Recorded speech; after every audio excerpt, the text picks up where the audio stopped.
आज बुधवार 10 जुलै. सर्वांना शुभेच्छा. आता आपण अगदी समापनाकडे चाललेले आहोत आणि 18वा अध्याय संपणार म्हणून हुरहुरही लागलेली आहे.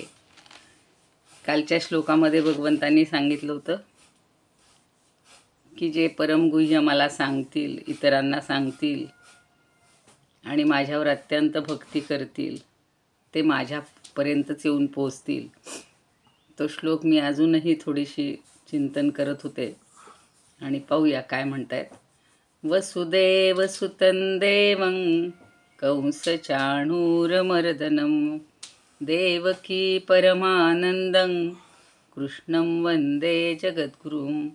गुरुर्ब्रह्मा गुरुर्विष्णू गुरुर्देवो महेश्वरः गुरुः साक्षात् परब्रह्म तस्मै श्री गुरवे नमः.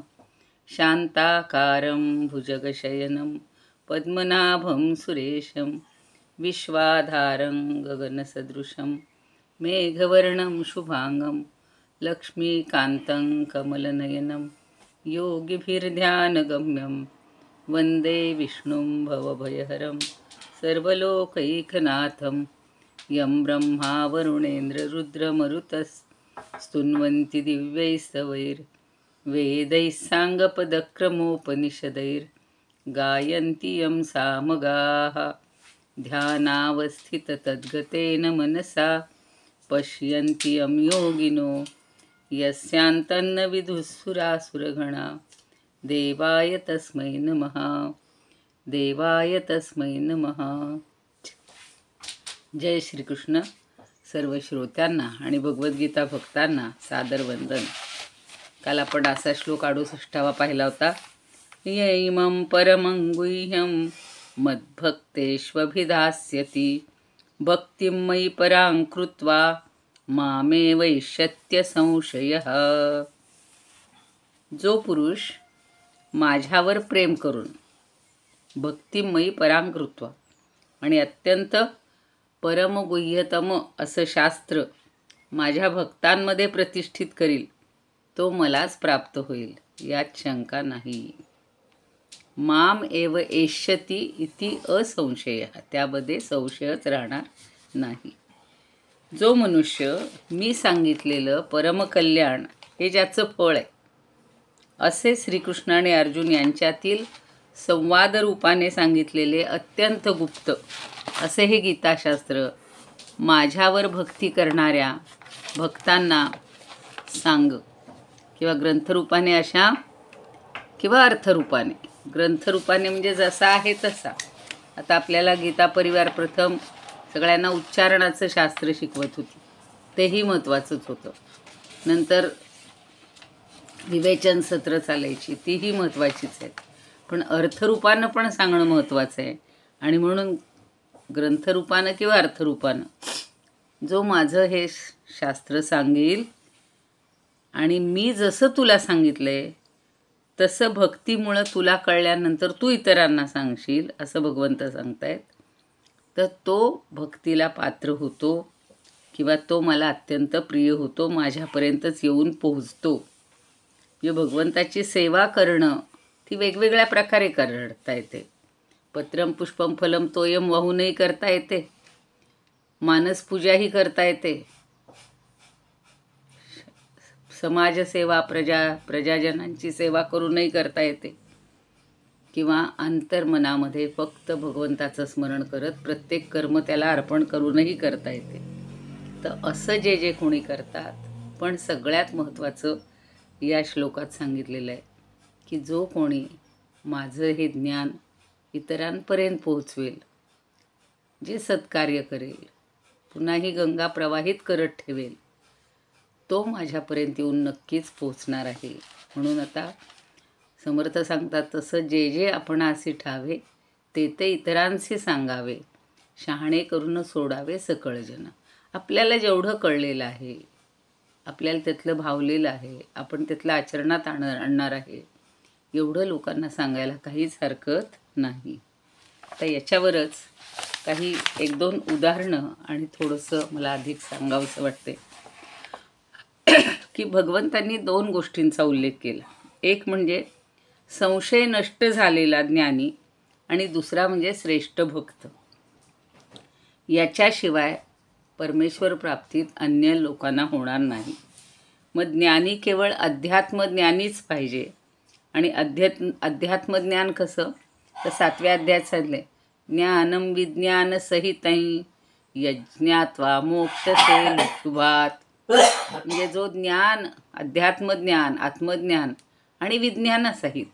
आता विज्ञान म्हणजे काय, जे सध्याच्या काळात विज्ञान सगळं सांगतात ना, बायोलॉजी, सगळ्या केमिस्ट्री, सगळी जी आहेत, म्हणजे अणुरेणूपासूनचं ज्ञान ज्याला अवगत झालेलं आहे त्याला विज्ञानी म्हणायचं.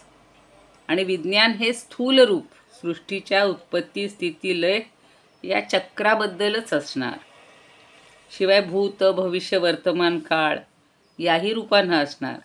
आणि या विज्ञानाबरोबरच परमेश्वरी तत्वाचं ज्ञान, स्थूल रूप पदार्थ मात्रात असलेलं अस्तित्व, त्याचं कार्य याबद्दल जे ज्ञान आहे, त्या ज्ञानाची व्याप्ती ही स्थूल रूप दिसणारी पृथ्वीच नाही तर खगोलाला व्यापणारी असते. आणि शिष्यांच्या सगळ्या संशयाचं निराकरण करण्याची त्यांच्या ठिकाणी तयारी पाहिजे. म्हणजे परमेश्वरी जे कार्य आहे त्याची व्याप्ती, याचं संपूर्ण ज्ञान ज्याला आहे तो ज्ञानी आणि विज्ञानी असे जे माझी भक्ती करतात ते माझ्याच ठिकाणी येतात, असं 68मध्ये आपल्याला आवर्जून सांगताय. त्याच्याबद्दल मला समर्थ रामदासांची एक कथा आठवतीये. ती कथा अशी आहे बघा. एकदा समर्थ रामदास त्यांच्याकडे काही काशीचे ब्राह्मण, पंडित म्हणायचे, वाद करण्यासाठी येणार होते. जसे गुरुचरित्रामध्ये सुद्धा बघा असे काही ब्राह्मण स्वतःला वेदज्ञ समजत होते आणि 4 वेदांचं आमचं ज्ञान आहे, आम्ही वेदज्ञ आहोत. मग दुसऱ्या प्रत्येक राज्यामध्ये जायचे आणि विचारायचे की बघा आम्ही सांगतोय त्या प्रश्नांची उत्तरं तुम्हाला देता आली तर मग काही प्रश्न नाही, पण नाही देता आली तर जयपत्र आम्हाला लिहून द्या. असे काही असतात की अहंकारी. आणि मग सद्गुरूंनी त्यांचा सगळा तो अहंकार मिटवला होता. वेदराशींचं संपूर्ण सखोल ज्ञान, सूक्ष्म ज्ञान, त्यांना त्याच्यावरचे प्रश्न विचारून स्वतःच ज्ञान दिले, असं त्यांची फक्त हे नाही केली, निंदा नाही केली. तसं स्वामींकडं एक काशीचे पंडित येत होते आणि वाद करण्यासाठी येत होते.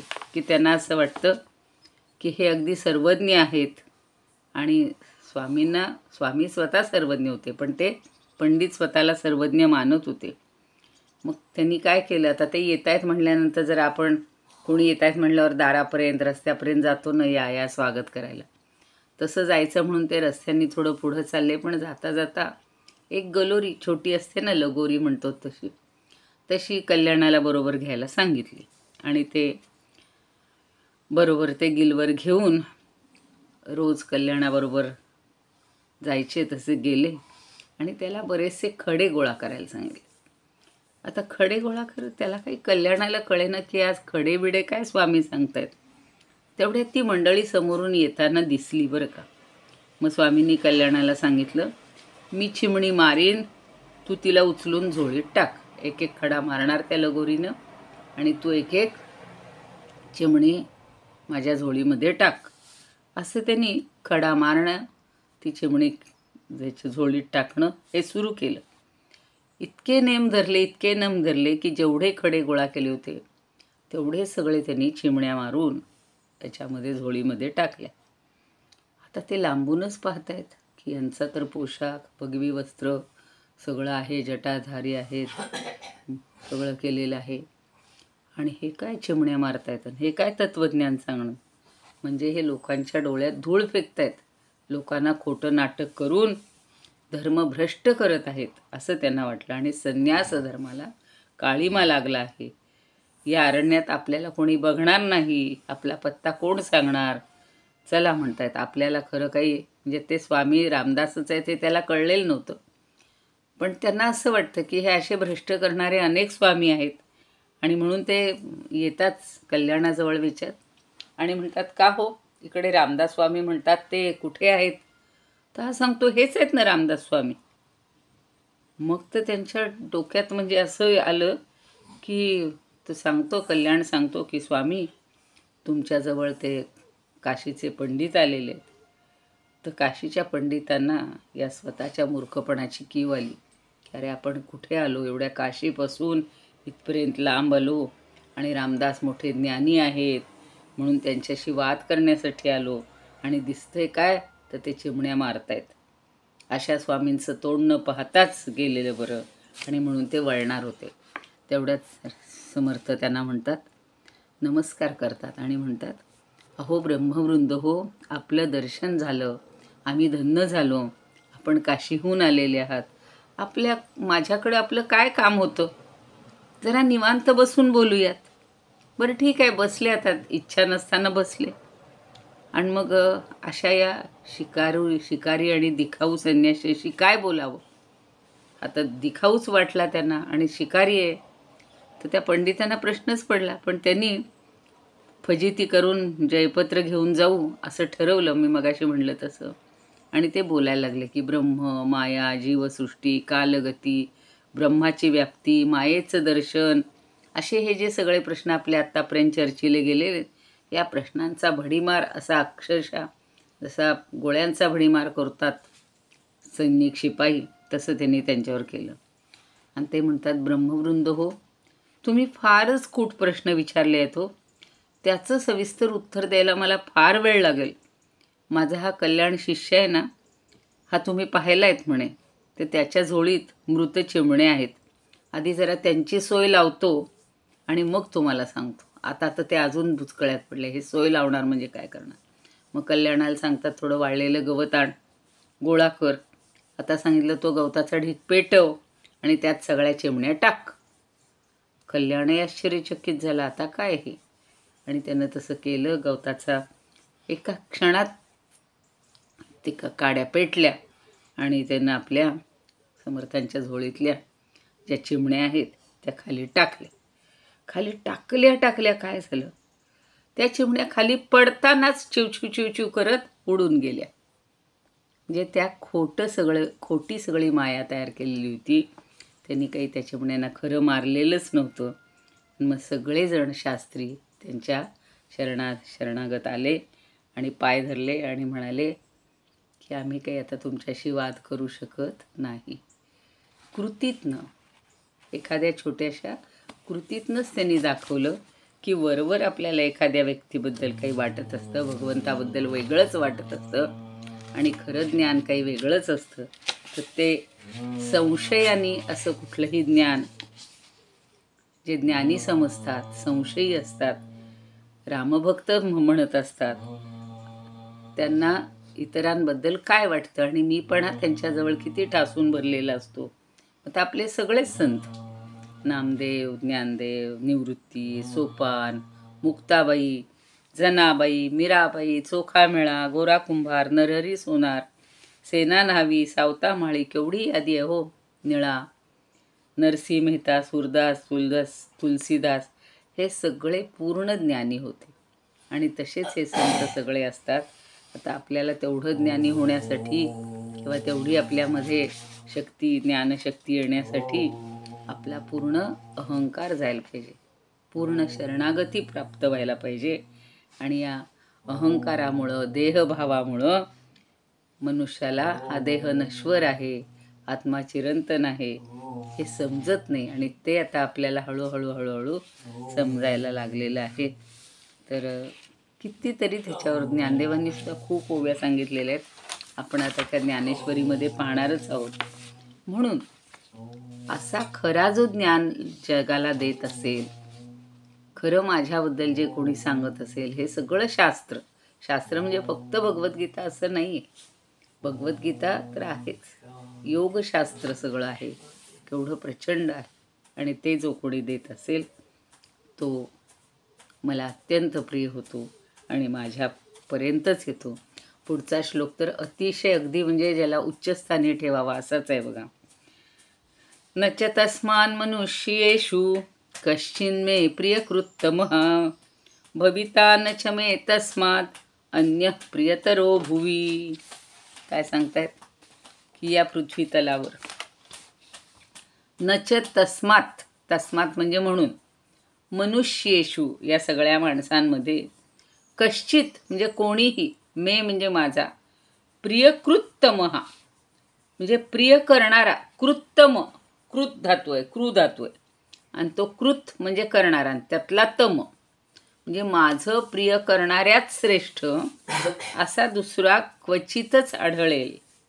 कोण? भविता नचमे तस्मात, भविता म्हणजे होणारा, आणि नचमे तस्मात अन्य म्हणजे या भुवी म्हणजे या जगामध्ये, शेवटचा शब्द आहे भुवी, या विश्वामध्ये, या भूमीवर असा दुसरा कोण होणार? इतका प्रिय म्हणजे प्रियमधला श्रेष्ठ प्रिय असा कोण बरं असणार? असा कधीही कोणीही होणार नाही. कुणापेक्षा? की हे शास्त्र जो इतरांना देतो, मगाच्या श्लोकात जे सांगितलेलं आहे, कालच्या श्लोकात जे सांगितलेलं आहे, त्याच्याबद्दल बोलत आहेत की नच तस्मात मनुष्येषु कश्चित मे प्रियकृत्तमः.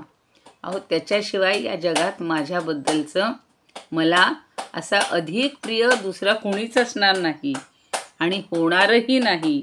भविता नचमे तस्मात म्हणजे त्याच्याहून, त्याच्याहून अन्यहा, तस्मात अन्यहा प्रियतरहा भुवी न भविता, त्याच्याहून अन्य कोणी अत्यंत प्रिय असा या जगात कोणीही होणार नाही. म्हणजे सगळ्या मनुष्यांमध्ये हे गीताशास्त्र सांगणाऱ्या पुरुषाहून माझे अत्यंत प्रिय करणारा असा दुसरा कोणीही भक्त नाही, आणि या जगात त्या पुरुषाहून मला अधिक प्रियतर असा कोणी पुढेही होणार नाही. म्हणून हे सगळं ज्ञानदेवांना लागू पडतंय बघा, की त्यांनी या जगात सगळ्यांना ही भगवद्गीता प्रिय करून दाखवलेली आहे. आता आपण दुपारी ते पाहतोच की अतिशय सोपी करून सांगितली, व्यवहारातली दृष्टांत देऊन सांगितली. सगळ्यांच्या मनामध्ये जी गीतेबद्दल, संस्कृतबद्दल भीती होती ती घालवलेली आहे. आणि म्हणून त्यांच्यासारखा किंवा त्याच्यासारखे जे ज्यांनी कार्य केलेलं आहे, आता तुकारामांचंही तेच आहे खरं. तुकारामांनी सुद्धा इतकी सोप्या पद्धतीनं प्रत्येक ओवीचं विवरण केलेलं आहे. आता आपण जेवढ्यांचं ऐकतोय, किती जणांनी सुलभ केलेलं आहे, असे त्याच्यापेक्षा अधिक लोक आहेत. पुन्हा रोजच्या माहितीतले बोपर्डीकर म्हणून आहेत, शेलार म्हणून आहेत.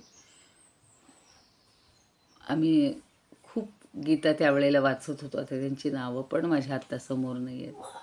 तर अशा सगळ्यांनी गीतेचं जे सोपं सुलभीकरण केलेलं आहे. आपले वर्णेकर आहेत, त्यांनीसुद्धा तसंच केलं आहे ना सगळं. ज्ञानेश्वरीचं वगैरे इतकं सुलभीकरण केलेलं आहे की असे लोक जे आहेत ते भगवंताला अत्यंत प्रिय होतात. त्याच्याशिवाय दुसरे कोणीही भक्त हे प्रिय नसतात. आता सहसा आपण पाहतो जगामध्ये, समश्लोकी बघूया आणि नंतर बोलते. कोणी अधिक त्याहुनी माझे प्रिय करीचिना, जगी आवडता कोणी न होय मज त्याहुनी. कोणी त्याच्यापेक्षा माझा आवडीचा लाडका होणारच नाही आहे.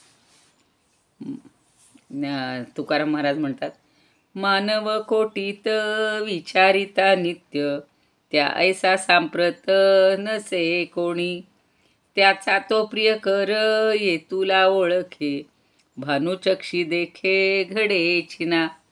अहो ह्या भानुचक्षूला सुद्धा तो, भानुचक्षू म्हणजे सूर्य, त्याला सुद्धा कुणी हा पाहू शकत नाही.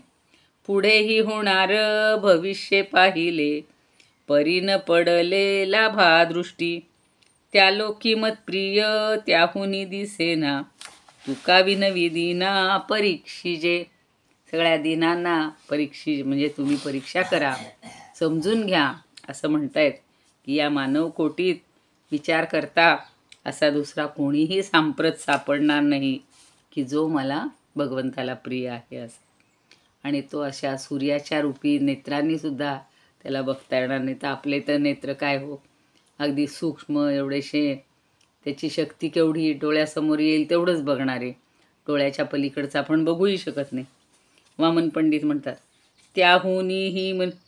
त्याहूनही मनुष्यात माझे प्रिय करी असा, न होणार न त्याहुनी कोणी मत्प्रिय वा या जगी. मुक्तेश्वर म्हणतात, मनुष्यात सांगितले करी तो माझा भक्त अवधारी, त्याहुनी मज पृथ्वीवरी कोणी प्रिय नसे. आता आपले स्वामी गोविंददेव गिरीजी सुद्धा सगळ्यांना गीता ज्ञान शिबिर फार सुंदर असतं बघा ऋषिकेशला.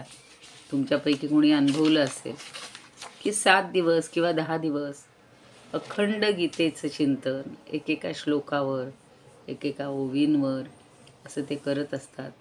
आणि शिवाय भागवत वगैरे सगळ्या कथा सांगून भगवंताचं श्रेष्ठत्व सांगतात. आजही आपल्याला असे भरपूर लोक दिसतात, स्वरूपानंद होऊन गेलेले आहेत. वर्णेकरांसारख्यांनी, श्रीभा वर्णेकर आत्ता जे वर्णेकर आहेत त्यांच्या वडिलांनी असंच सगळं समश्लोकी केलेली आहे. किंवा मी मागं सांगितलं होतं, पूर्ण ज्ञानेश्वरीची पुन्हा संस्कृत ज्ञानेश्वरी. हे काम सोपं नाही. तर असे जे करतात ना, असा याच्याशिवाय माझा कोणीही प्रिय नाही अशा माणसाशिवाय. उद्धव चिंतघन म्हणतात, तो वर माणूस कोण म्हणे करी, वर्तन वैखरी ग्रंथ गीतेसी, जे मज भक्त सखे निज सज्जन, आवडते श्रवणे पूजित्यासी, तो मज आवडता निज आवडी, सांगत मौन पडे वचनासी, या जगतीवरीत आणतसा प्रिय, मीही मला न दिसे नयनासी. भगवान सांगतायत, असा भक्त मला या जगात दिसतच नाही आहे. म्हणजे असे अगदी खूप मोजके असतात, हाताच्या बोटावर मोजण्यासारखे असतात. इतकं त्याचं महत्त्व सांगितलेलं आहे त्या भक्ताचं.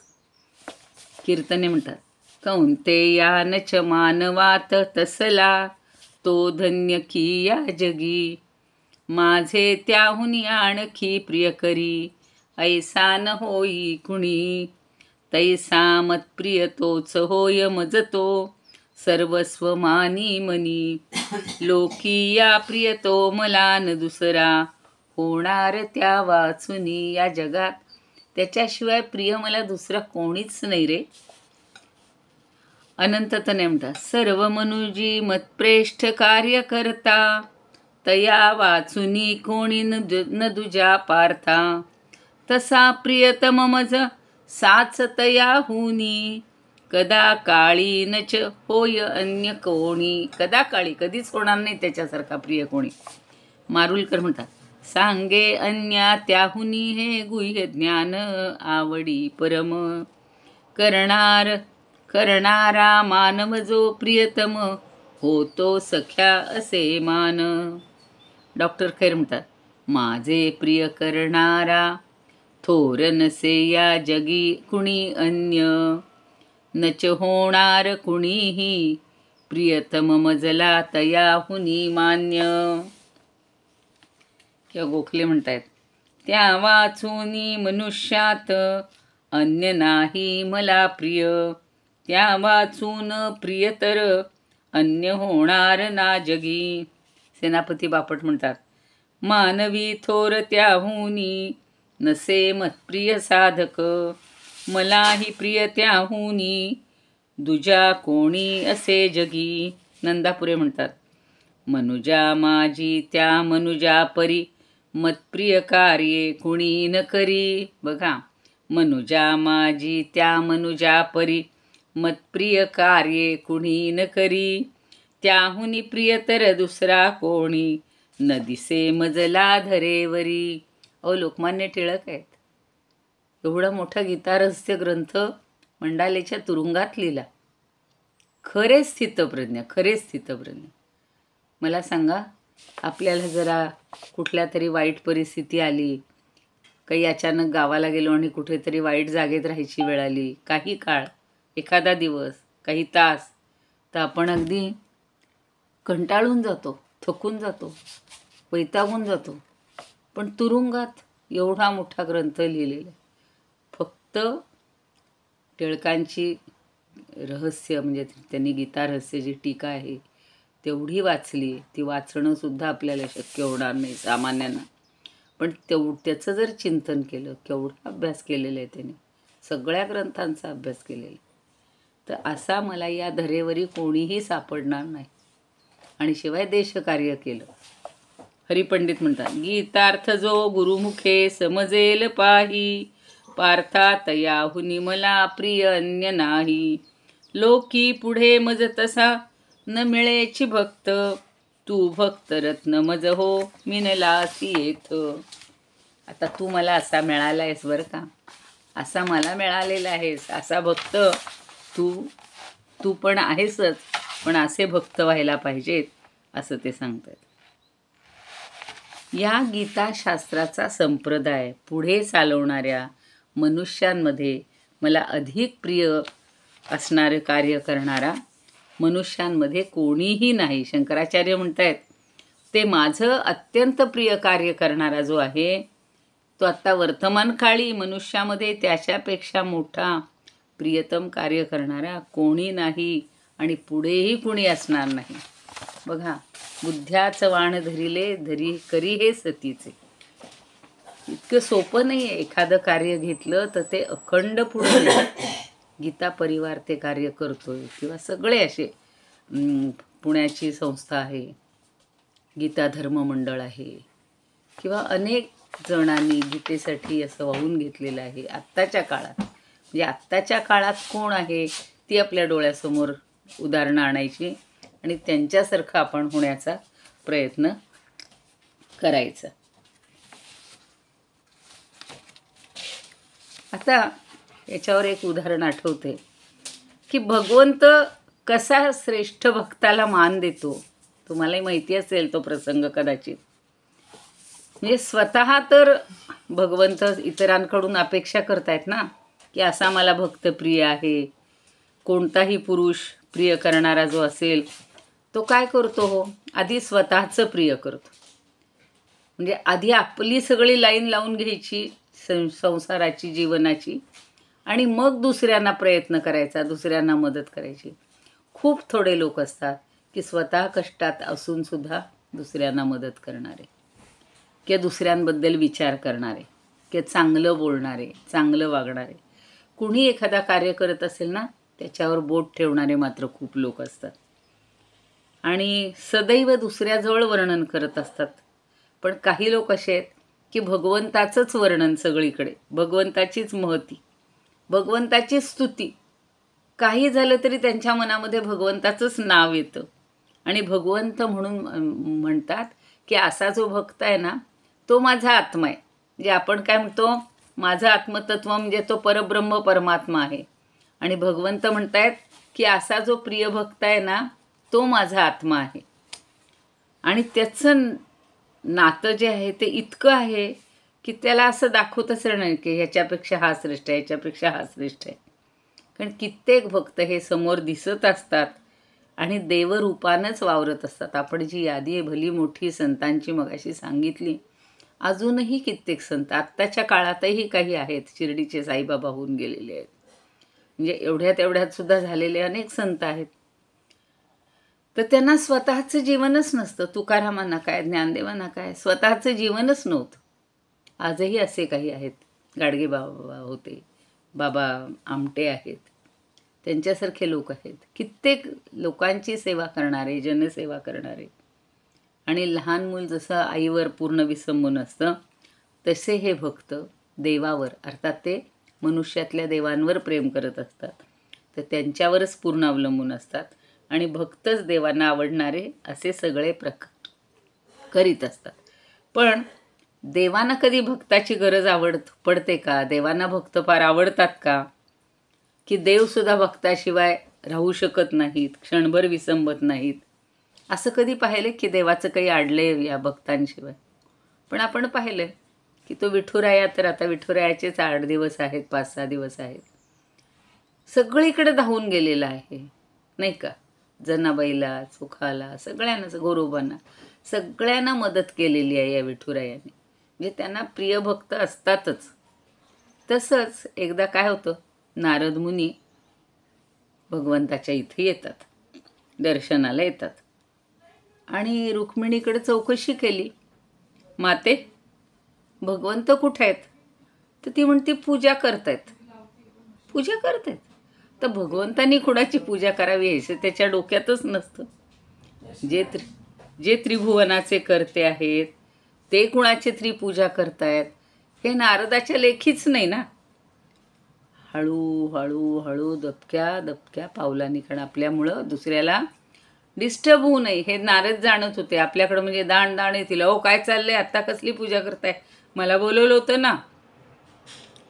तसं नारद आपले हळूहळू आले आणि भगवंताच्या पाठमोरी असे बसून घेतले त्यांनी. आणि नारदांनी भगवंताच्या पाठीवरून असं डोकावून पाहिलं बरं का, असं डोकावून पाहिलं तर भगवंताच्या त्या ताम्हणामध्ये भक्तांच्या मूर्ती असंख्य होत्या. अनेक भक्तांच्या मूर्ती होत्या. आणि मग ते त्याला सगळं करतायत. पंचामृत स्नान घालतायत, दूध दही तूप मध साखर, नंतर अर्घ्य देतायत, धूप दाखवतायत, दिवा दाखवतायत, दीप. आणि हे सगळं त्याच्यामध्ये इतके भगवंत घडून गेले होते की आपल्या इथं मागे नारद येऊन बसलेत आणि आपली काही सगळी निरीक्षणं करतायत हे त्यांच्या लक्षात. मग आता पूजा झाल्यावर नारद म्हणतात, अहो देवा हे काय, तुम्ही कशात घडून गेलायत? तुम्ही भक्तांची पूजा करताय, असं कुठं पाहिलंय का? असं उलटच असतं. भगवंत म्हणतात, अरे नारदा, मला माझे प्रिय भक्त मला फार आवडतात रे. माझं ऐश्वर्य, माझं सुख, संपत्ती, अधिकार हे सगळं मी त्यांना अर्पण करतोय. पण काय सांगू, ते माझे भक्त माझ्यातलं काहीच घेत नाहीत. मी म्हणतो हे सगळं घ्या, तर ते म्हणतात आम्हाला काहीच नको, आणि ते फक्त माझं नाम घेतात. काय सुंदर सांगितले हो. आणि माझ्या भक्तापेक्षा या जगात मला कोणीही प्रिय नाही. प्रत्यक्षात लक्ष्मी रुक्मिणीपेक्षा सुद्धा हे मला अत्यंत प्रिय आहेत. काय उत्तर दिलेलं आहे बघा, आणि काय कृती आहे. म्हणजे पृथ्वीवर असे खूप झाले म्हणतात, लोकांच्या निष्ठा द्विधा झालेल्या आहेत. स्वार्थासाठी लोक वाट्टेल ते करतायत. जी भागवताची सुरुवात आहे की नाही, ती सगळी त्या ठिकाणी तिथं ते सांगतायत नारदाला की अशी अशी पृथ्वी माझ्याकडं आली गाय रूपानं, गोमातेच्या रूपानं, आणि सगळी पृथ्वीवरची कहाणी तिनं मला सांगितली रे, की लोक कसे वाईट वागतायत, एकमेकांशी भांडतायत, पती पत्नीसुद्धा एकमेकावर प्रेम करण्याचं नाटक करतात, खरं ते दुसऱ्यांवरच करत असतात. अशा बऱ्याच गोष्टी सगळ्या. जो भाऊ अगदी बहिणीवर खूप प्रेम करतो आणि प्रत्यक्ष मात्र वडिलांशी इस्टेटीवरनं भांडत असतो. मित्र एकमेकांवर अविश्वास ठेवतात. पैशासाठी सगळं चाललेलं आहे. हे सगळं पाहिल्यानंतर म्हणे मला खूप वाईट वाटतं रे, त्या मला गोमातेनं सांगितले म्हणून. तर अशा वेळेला मला असं वाटतंय की या असे जे काही भक्त आहेत ना, ते मला फार प्रिय आहेत. आणि त्यांच्यामुळं हे विश्व थोडंसं आपण म्हणतो ना की संत चरण रज लागता सहज.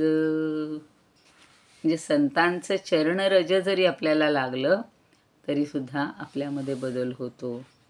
आणि तशी आपल्यामध्ये काही चांगली भावना येण्यासाठी सतत आपण भक्तीच करायला पाहिजे.